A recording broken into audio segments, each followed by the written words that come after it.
할렐루야. 예, 반갑습니다. 오늘은 이런 목장 되게 하소서라는 제목으로 여러분과 함께 은혜를 나누길 원합니다.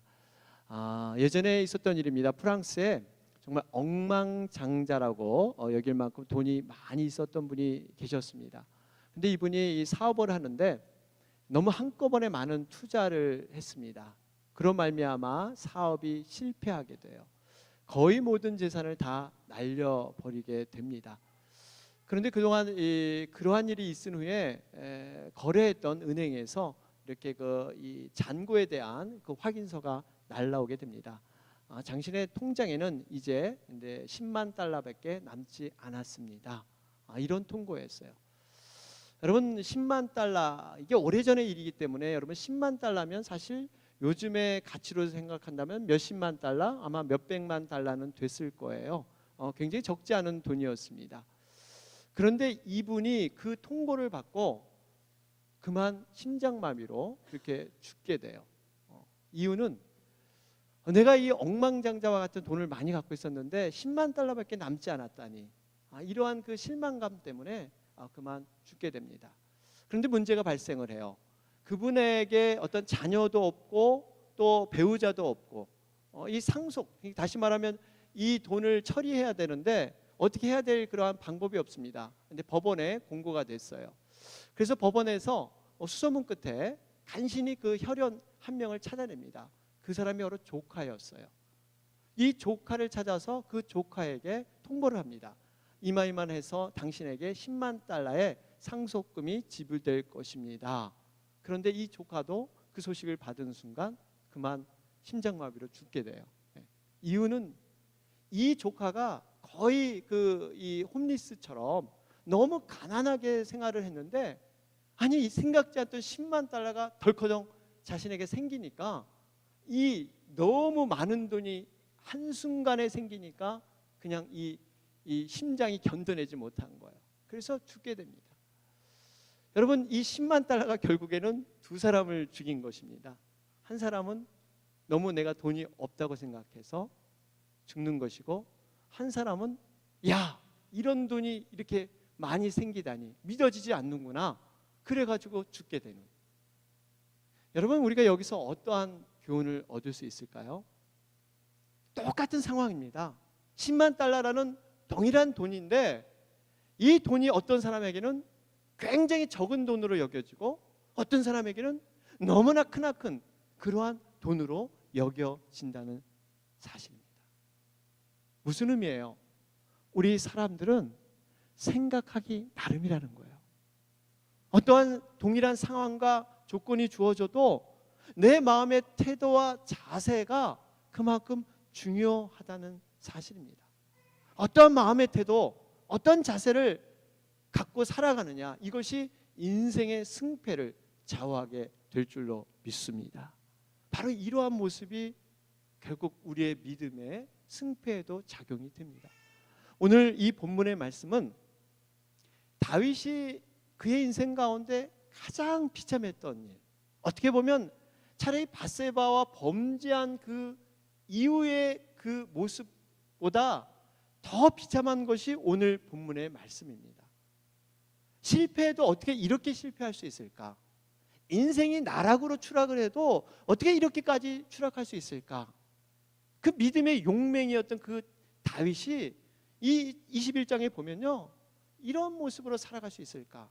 의아하게 생각할 수 있을 정도로 비참한 모습이 바로 21장에 기록되어 있습니다. 그러면서 22장에 가보면 그 다윗이 나중에 통일 다윗 왕국을 이룰 때 거기를 이룰 그 주축의 사람들, 그 중요한 멤버들이 다윗과 같이 부족하고 실패한 인생들이 모여서 이 아둘람이라는 그 굴에서 그들이 훈련받으면서 후세에 아주 귀한 인물로 존경을 받게 됩니다. 여러분 이 모습을 보면 다윗의 특별히 이 모습을 보면요, 야 정말 이 세상 말로 사람 팔자 정말 시간 문제다. 요즘 한국에 계속 이슈화 되잖아요. 이 최순실 씨 정말 이 시간 팔자, 이 시간 문제예요. 그렇게 떵떵거렸던 그 권세가 하루아침에 무너지는 어떤 그런 인생의 씁쓸함을 우리는 볼 수가 있습니다. 보통 사람 같으면 다 자포자기해요.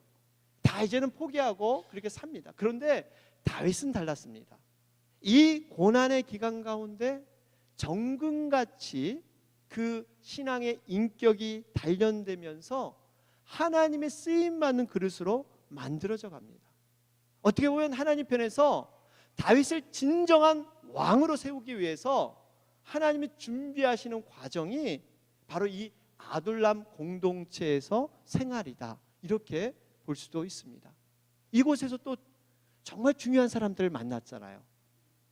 이 다윗 왕국을 건설할 수 있는 정말 그러한 인재들을 이 아둘람 굴에서 만나게 되었다는 사실입니다. 우리가 오늘, 저는 이 목장을 우리가 새롭게 개편하면서 우리 목장의 모델이 과연 어떤 모델이 되었으면 좋을까? 저는 늘 이 아둘람 공동체에 대한 향한 마음이 있습니다. 정말 이 아둘람 공동체를 생각할 때마다 우리 목장이 정말 아름다운 그러한 그 영혼 구원에 대한 관심, 이 치유와 회복의 역사들, 또 기도 응답의 역사들이 근데 목장에서 우리가 일어나는 그러한 목적인데, 지금 이 아둘람 공동체는요 그러한 역할을 다 하게 됩니다. 왜 하나님께서 왜 해필이면 이 아둘람 공동체에다가 이 다윗을 비롯해서 비슷한 사람들을 이렇게 몰아넣었을까? 이유는 딱 한 가지입니다. 비록 그들이 부족하고 연약하고 그들이 참 세상에 볼 때 형편없는 사람일지라도 아둘람 공동체를 통해서 그 불순물들이 다 녹아지고 깎여져서 하나의 그러한 아름다운 그릇으로 만들어지는 과정, 바로 이것이 아둘람 공동체에서 일어났다는 사실입니다. 여러분, 우리는 유기적인 관계예요. 서로의 존재가 필요하고 서로의 그러한 존재 때문에 서로에게 성장을 서로 줄 수 있는 이러한 사람들이 바로 우리의 아름다운 공동체의 그런 삶인 것입니다. 저는 오늘 이 말씀을 보면서 과연 다윗이 과거에 어떤 실패를 했는가, 정말 어떤 연약함이 있었는가, 그러면서 하나님이 어떻게 아둘람 굴로 인도했는가를 좀 함께 살펴보길 원합니다. 다윗은 어떠한 실패를 했습니까? 첫 번째 실패가 제사장 아히멜렉을 거짓말로 속인 사람이 바로 다윗입니다. 오늘 사무엘상 우리 21장 1절 2절 말씀을 한번 읽어보도록 하겠습니다. 우리 같이 한번 읽어볼까요? 시작.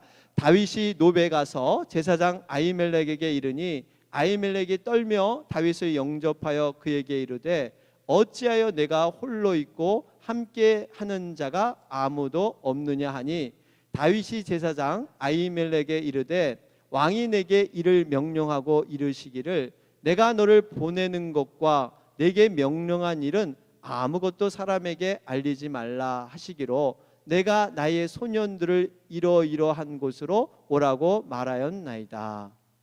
여기 말씀을 보니까 이 다윗이 이 노베에 있는 제사장 아히멜렉을 찾아가게 됩니다. 찾아간 이유는 물론 여기에 명확히 나타나고 있지 않죠. 그러나 학자들의 견해에 의하면 다윗이 이렇게 도피하며 지금 도망하는 신세니까 앞날에 대해서 이렇게 물어보려고 찾아갔다, 뭐 이러한 그 학자들의 견해가 있기는 하지만 우리는 정확히 알 수가 없습니다. 어쨌든 이 제사장 아히멜렉에게 찾아가서 이렇게 얘기를 하는데 이 아히멜렉이 굉장히 이상하게 생각한 것이 한 가지 있었습니다. 아니, 다윗이 과거에는 부하들을 거느리고 이렇게 왔는데 오늘은 혼자 온 거예요. 더군다나 다윗 정도의 장군이라면 최소한 몇 명의 이 부하들은 반드시 이렇게 왔어야 되는데 혼자 온 것을 보고 이상해서 물어보게 됩니다. 왜 혼자 왔습니까? 그럴 때 다윗은요 둘러대기 시작해요.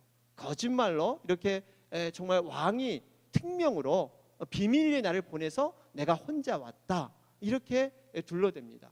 그러면서 우리가 이 다음 이렇게 내용을 보면요, 다윗인데 어떠한 것을 요구하게 되는데 하나는 떡을 요구하게 돼요. 혹시 먹을 떡이 있느냐? 그랬더니 이 제사장이 말하기를 그 당시 때 제사장만 먹을 수 있는 진설병이죠. 하나님 앞에 이렇게 올려졌던 이러한 떡, 그거밖에 없다, 이런 얘기를 하면서 더군다나 다윗은 뭘 요구하냐면 근데 무기를 요구하게 됩니다. 무기. 왜냐하면 혼자 이렇게 도피를 하니까 불안한 거예요. 뭔가 이게 무기가 있어서 나를 방어하고 지켜줄 그 무기를 요구하는데 해필이면 이곳에 있는 무기가 어떤 무기였습니까? 바로 골리앗이 가지고 있었던 그러한 무기였어요. 골리앗.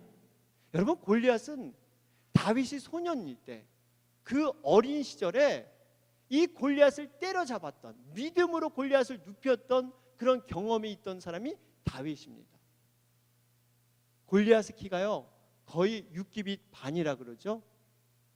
거의 사람으로 말하면 한 2m 70, 80대는 그런 거구였어요. 그런데 이 거구를 이 문맷돌 하나로 그냥 하나님의 이름을 정말 모욕한다는 그러한 이유 때문에 다윗이 그 골리앗을 쓰러뜨립니다.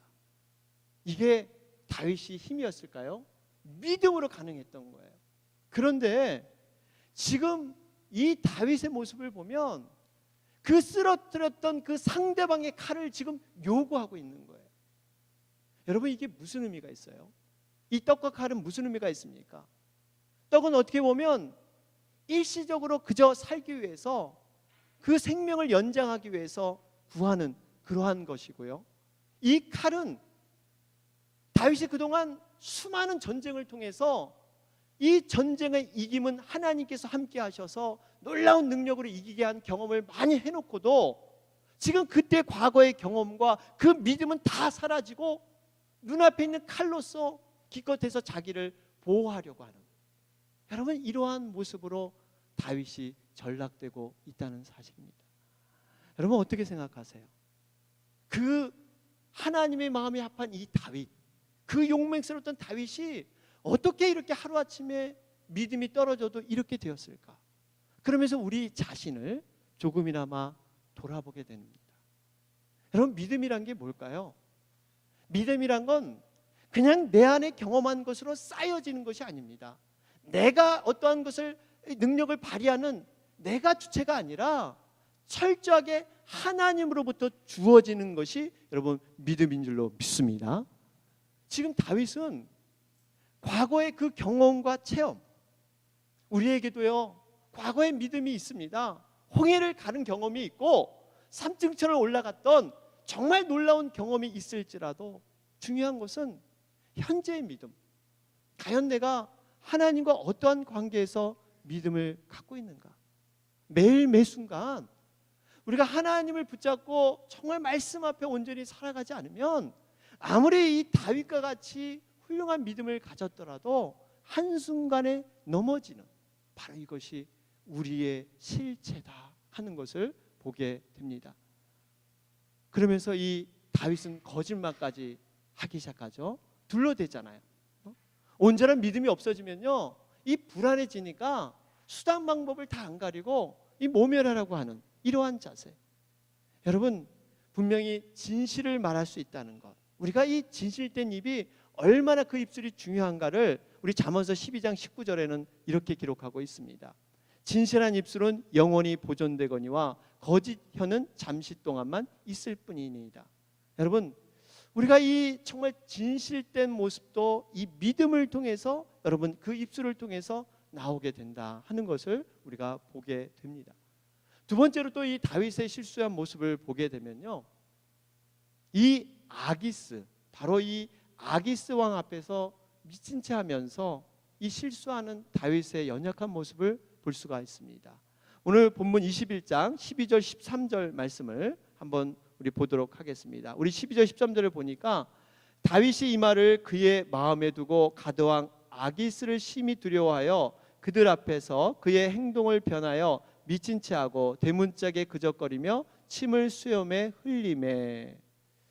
아마 다윗은 국내에서는 자신이 굉장히 위험하다고 그런 생각을 했던 것 같습니다. 그래서 해외 망명의 길에 오르게 되죠. 어떤 그러한 분처럼 해외 망명의 길에 오르게 됩니다. 그 고민 끝에 어디를 가야 안전할까 생각을 했는데 그것이 바로 블레셋의 가드라는 곳입니다. 가드. 이곳은 적어도 다윗이 생각할 때 안전하다고 생각했어요. 왜냐하면 이 블레셋은 사울과는 원수지간에 있는 그러한 곳이었습니다. 마치 우리가 이 북한에서 망명하시는 분들이 북한 정부의 어려움을 당하면 남한에 오면 안전하다고 생각을 하죠. 이렇게 그 원수지간에 있는 그러한 관계. 그래서 그곳에 가면 안전할 것이다 이렇게 생각했는데 웬걸 예상 밖의 일이 벌어집니다. 신분을 속이고 조용히 들어간 곳에 들어갔는데 그곳에 갔더니 마침 다윗을 알아보는 사람들이 생긴 거예요. 그 당시 때에 유행했던 그러한 노래 가운데 하나가 사울이 죽인 자는 천천히요 다윗은 만만이로다. 이 노래가요 그 당시 아주 히트되는 그러한 노래였습니다. 그래서 이 다윗이 과연 누구일까? 다윗이 과연 어떤 존재인가? 모두들 관심을 가지고 다윗을 굉장히 경계하고 있었던 그러한 시대가 바로 그 시대였어요. 그런데 그만 다윗이 자기의 신분이 발각이 됩니다. 죽음의 그러한 위협을 느끼게 된 것이죠. 그 두려움 끝에 다윗이 한 게 뭡니까? 즉흥해서 연극을 하는 이 애드립을 발휘하기 시작합니다. 여러분 어떤 그러한 연극을 합니까? 미친 채 하면서 대문짝을 긁으면서 침을 질질 흘리는 바로 이런 모습으로 죽음이 두려우니까 잡히면 안 되니까 다윗은 지금 그렇게 행동을 하는 거예요. 여러분 이렇게 연극한 이유가 있습니다. 다윗이 이렇게 미친 척한 이 정신 이상자로 이렇게 하는 행동은 그 당시 때 정신 이상자에게는 악신이 내린다고 생각을 했습니다. 그래서 거기에 접근하거나 이러면은 그 악신이 나한테 옮겨올 수 있으니까 이 정신 이상자를 멀리하는 그리고 그 말에서 쫓아내는 이러한 풍습이 바로 그 당시 때 풍습이었어요. 그래서 이 다윗은 그렇게 행동을 한 거예요. 자기가 목숨을 구제하기 위해서. 여러분 이 장면을 이렇게 머릿속으로 좀 그려보면요, 여러분 다윗이 어떤 사람입니까? 정말 믿음으로 용맹스럽게 전쟁에서 승리했던 다윗이 그 처절한 치매의 모습을 흐리면서 벽을 긁으면서 미친 척하는 그 모습, 그 모습을 다윗도 순간적으로 많이 생각이 났을 거예요. 거울을 볼 때마다 자기의 어떠한 그 생각을 할 때마다 불현듯 떠오르는 자기의 모습. 여러분 얼마나 그 마음이 힘들었겠어요? 여러분 다윗의 인생에 있어서 자기 자신이 비참하다고 생각하는 것, 바로 어떻게 보면 이 시기가 아니었나 생각을 하게 됩니다. 그런데 왜 다윗이 이렇게밖에 행동을 할 수 없었을까요? 이유는 딱 하나였습니다. 사람들이 두려웠기 때문에. 오늘 이 본문의 말씀 보면 10절에도 나오죠. 10절에 보니까 거기에 그날에 다윗이 사울을 두려워했습니다. 12절에도 보니까 아기스를 심히 두려워하여. 그러니까 다윗이 하나님을 두려워하지 아니하고 사람을 두려워하기 시작하니까 인간적인 방법으로 정말 믿음의 사람이 할 수 없는 그 처절한 밑바닥으로 나락으로 떨어지는 것이 바로 다윗의 모습이었습니다. 여러분 우리가 사람을 두려워하게 되면요 이러한 올무에 걸리게 되어 있습니다. 잠언 29장 25절은 그렇게 기록되어 있죠.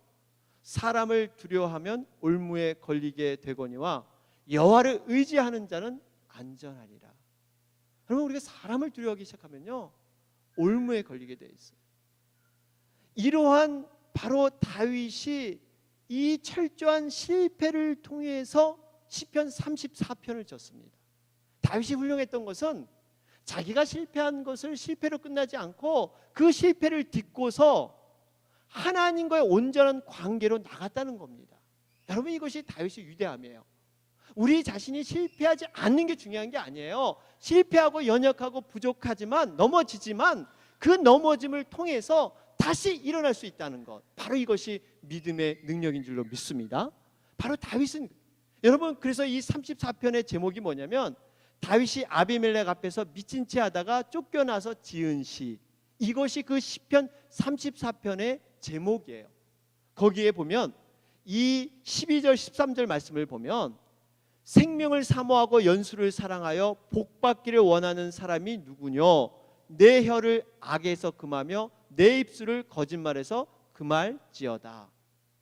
그러니까 하나님께 복받기를 원하고 정말 생명을 사모하고 그러한 축복을 원하는 자는 바로 자신이 경험한 이 거짓된 것으로 미친 체 하면서 왕이 침을 흘리면서 그저 살기 위해서 하나님은 정말 다 저버리고 그저 자기 살기 위해서 살았던 이 모습을 후회하면서 이건 아니다, 이렇게 살지 말아라, 너희들이 절대 입술에 그 진리의 말씀 하나님에 대한 믿음을 잃지 말아야 된다 하는 고백적인 경험적인 그러한 말씀이 바로 시편 34편의 말씀입니다. 여러분, 우리 다윗을 저는 자꾸 요즘 묵상이 되는데요, 다시 한번 말씀드리지만 그 다윗의 위대함은 실수가 없어서가 아닙니다. 다윗이 완전한 삶을 살아서가 아니에요. 오히려 실수했을 때 그는 회개하고 일어나서 하나님 앞에 나가고 자기의 신앙을 회복하고 경험했던 그 다윗, 바로 그 다윗을 하나님께서 귀히 쓰신 줄로 믿습니다. 그래서 인간의 전공은요, 실수하는 것입니다. 하나님의 전공은 용서하시는 것. 여러분, 우리가 믿음으로 산다는 것은 나의 연약한 존재를 인정하는 거예요. 나는 이거밖에 되지 않습니다. 솔직히 인정하고 하나님께 나가면 하나님을 다시 한번 깊이 만날 수 있는 이러한 기회가 우리에게 주어진다는 사실입니다. 그러면서 마지막으로 이런 다윗이 이제 22장에 넘어가면서 새로운 국면으로 하나님의 새로운 뜻으로 펼쳐지는 것이 바로 아둘람 공동체가 탄생하게 됩니다. 22장 1절 2절을 같이 한번 읽어보도록 하겠습니다. 우리 1절 2절 한번 소리 읽겠습니다. 시작. 그러므로 다윗이 그곳을 떠나 아둘람 굴로 도망하매 그의 형제와 아버지의 온 집이 듣고 그리로 내려가서 그에게 이르렀고 환난 당한 모든 자와 빚진 모든 자와 마음이 원통한 자가 다 그에게로 모였고 그는 그들의 우두머리가 되었는데 그와 함께한 자가 400명 가량이었더라. 여러분, 이 아둘람은요, 피난처 보호처란 뜻이 있습니다. 이곳은 과거에 그 가나안 족속의 왕의 도시로도 언급됐지만 이 아둘람 성 중턱의 동굴이 실제로 훗날에 발견이 됐는데 그 동굴 안에 한 400명 정도 진짜 생활할 수 있는 그런 동굴이 발견됐다고 합니다. 다윗은 아마 여러 가지 실패를 경험하고 이제는 내가 내 나라의 땅을 떠나면 안 되겠다 이렇게 결정을 하고 유다 지파의 그 가까운 그 지형에 있는 아주 험준한 곳이었죠. 이 아둘람 굴로 거처를 옮기게 돼요. 그런데 놀라운 것은 이 다윗의 소문이 소문을 내더니 다윗처럼 억울하게 상처받은 사람들이 하나둘 모이기 시작해서 400명이 되었습니다. 이 사람들이 어떤 사람들이었어요? 2절 말씀을 보니까 거기에 환난당한 모든 자, 빚진 자, 마음이 원통한 자. 여기 보니까 잘나고 똑똑한 사람은 하나도 없습니다. 성공한 사람은 하나도 없어요. 세상에서 뭔가 눌림받고 상처받은 이러한 피해의식이 있는 사람들이 모이기 시작했습니다. 그러면서 하나님께서 위대한 작업을 이 아둘람 굴을 통해서 하나님은 역사를 움직이고 계시는 것을 우리는 발견할 수가 있습니다. 왜 이 아둘람 굴에 모였을까? 제가 말씀드렸잖아요.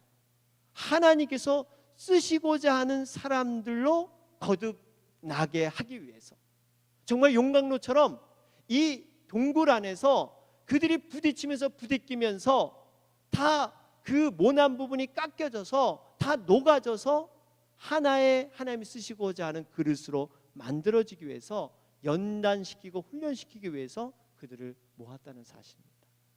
여러분, 한번 생각해 보세요. 동굴이라는 곳이 생활하기가 여러분 어떨까요? 거기는 햇빛도 잘 안 들어오죠.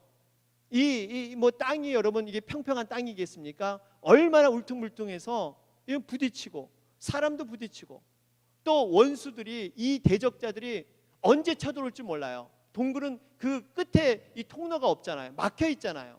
짐승들도 그렇고요. 얼마나 많은 위기 상황, 예상치 못한 일들이 얼마나 그 동굴 안에서 일어났겠습니까? 여러분, 이 또 모인 사람들의 구성원이 어떻습니까? 교육을 잘 받았습니까? 인격이 훌륭했습니까? 400명의 그 구성원들을 하나같이 보면 내면에 다 상처가 있는 분들이에요. 사울의 그 무서운 통치 밑에서 억울한 피해를 입은 사람들, 불평과 원망에 있는 사람들, 상처가 있는 사람들. 여러분, 우리가 잘 알고 있지만 어떤 열등감이나 상처가 많으신 분들은요, 보통 어떤 말에 상처를 많이 받으세요. 오해도 많이 겪으세요. 쉽게 또 화를 잘 냅니다. 내가 무시당한 것 같고, 내가 충만한 자존감이 있고, 내가 어느 정도의 그러한 이 평정심이 있으면 그것이 유지되는데, 그렇지 못하면 무시당한다고 생각할 때 여러분 굉장히 그 분노하는, 여러분 이런 모습이 있지 않습니까? 만약에 그 안에서 어쩌다가 다른 사람에게 똑같이 먹는 걸 주다가 여러분 이 김치 조각 하나라도 더 다른 사람이 줬다고 생각해 보세요. 얼마나 정말 이 화가 나고 이 불평이 있겠어요. 저도 이게 훈련소 때 있었던 일인데요.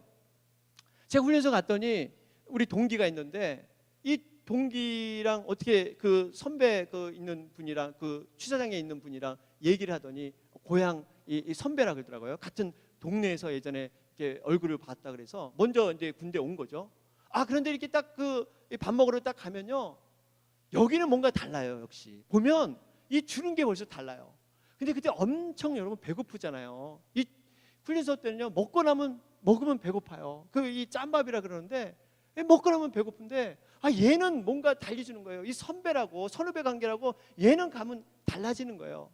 그 제가 얼마나 그때 참 정말 이렇게 차별을 받았는지, 정말 고향 선배가 뭔지, 나는 좀 더 줬으면 좋으련만 이 말도 못하고, 여러분 이런 생각들, 이 동굴 안에서 충분히 이런 일들이 일어났을 겁니다. 여러분 이렇게 사람과 사람이 지낸다는 것, 여러분 거기다 사랑하면서 함께 지낸다는 것, 여러분 쉽지 않습니다. 제가 말씀드렸잖아요. 사람을 사랑하느니 차라리 내 옆에 있는 강아지를 사랑하겠다, 개를 사랑하겠다. 여러분 사람을 사랑한다는 건 쉽지 않습니다. 그런데 하나님께서 왜 우리 혼자 신앙생활하고 혼자 정말 산에서 열심히 성경 보고 혼자 하나님과 직통 계시 받아서 열심히 신앙생활해서 나 정말 하늘나라 오라 이렇게 하지 않고 부족한 자들을 왜 여러분 이렇게 모아놓으셨을까요?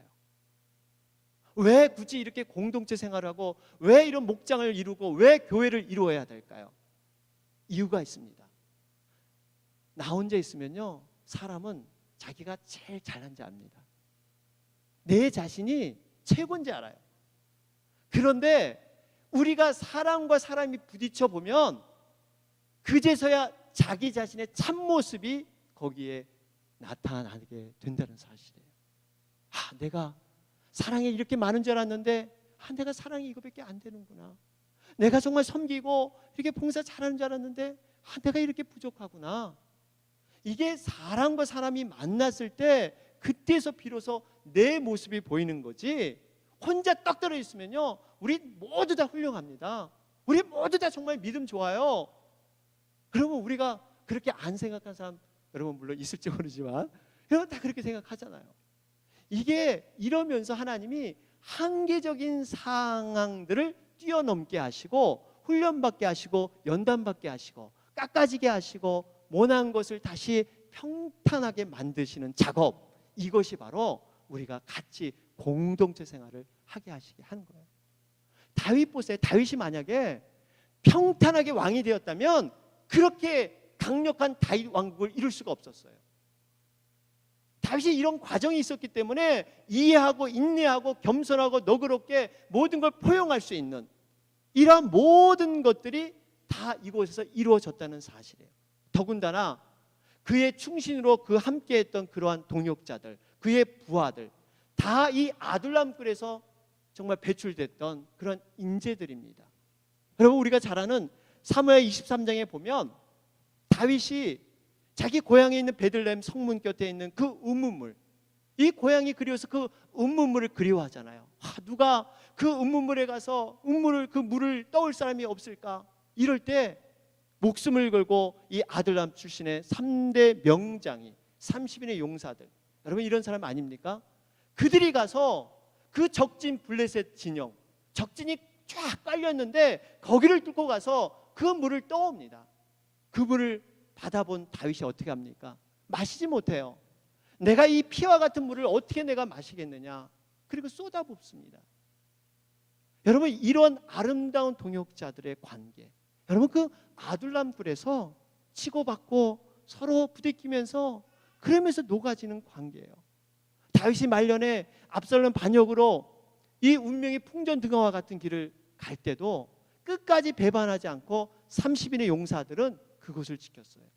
다윗이 밧세바 범죄로 인해서 실수하고 넘어질 때도 끝까지 옆에서 신의를 가졌던 사람들, 바로 이런 사람들이 아둘람 출신의 용사들이었습니다. 이제 결론의 말씀을 맺고자 합니다. 우리가 이제는 목장 모임을 이제 새롭게 이루길 원합니다. 목장 모임은 기계적인 그러한 조직이 아닙니다. 유기적인 지체들이 모인 곳입니다. 당신이 있으므로 내가 있고 우리가 있는 서로의 필요의 존재들이 함께하는 것이 여러분 목장 모임이에요. 우리들 부족합니다. 연약합니다. 그러나 동굴이라는 열악한 환경, 이 열악한 환경에서 분명히 하나님께서 정금처럼 연단시키셔서 이 통일 왕국으로 쓰였던 그 다윗, 그 왕조들, 여러분 우리가 이 아둘람 공동체를 좀 묵상하면서 우리가 목표로 하는 이 목장, 영혼 구원, 회복과 치유, 정말 이 기도 응답이 있는 이런 목장들을 함께 이루어갔으면 좋겠습니다.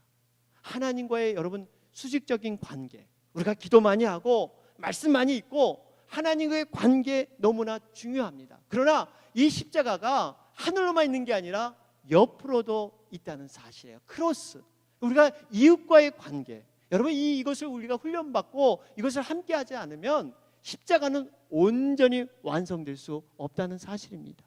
바로 그 이웃과의 관계를 우리가 목장 안에서 함께 이루고자 합니다. 아무쪼록 여러분 이를 위해서 함께 기도해 주시고요.